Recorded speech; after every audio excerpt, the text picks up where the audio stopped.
Update India TV, हर खबर सच्चाई की।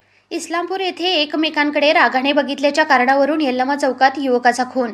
एकमेकांकडे रागाने बघितल्याच्या किरकोळ कारणावरून यल्लमा चौकात तिघांनी मिळून एकाचा धारदार शस्त्राने भोसकून खून केल्याची खळबळजनक घटना सोमवारी रात्री 10:30 ते 11च्या सुमारास घडली आहे।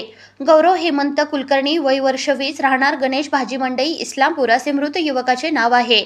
या प्रकरणी अट्टल गुंड व यापूर्वी खुनाच्या गुन्ह्यात आरोपी असलेल्या सौरभ सुशील पाटील, राहणार इस्लामपूर, जहागीर मुजावर, राहणार गोटखिंडी, तालुका वाळवा, विजय उर्फ सोन्या थुलुगडे, राहणार इस्लामपूर, तालुका वाळवा अशी निष्पन्न आरोपींची नावे आहेत।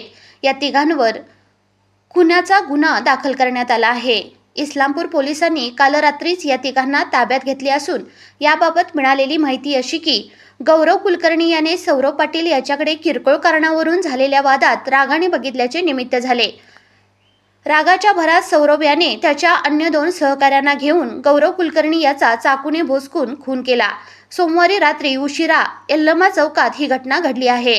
गौरव हा व्यवसायाने फोटोग्राफर होता। घटनेचे वृत्त समजतात पोलीस निरीक्षक संजय हारुगडे यांनी आपली यंत्रणा तात्काळ सक्रिय करत या तिघांना ताब्यात घेतले आहे। सौरभ पाटील हा गुन्हेगारी पार्श्वभूमीचा असून त्याच्यावर यापूर्वी खुनाचे व अन्य 2 गुन्हे दाखल आहेत। सध्या तो जामिनावर बाहेर होता। दरम्यान त्याने हा आणखी एक गुन्हा केला आहे।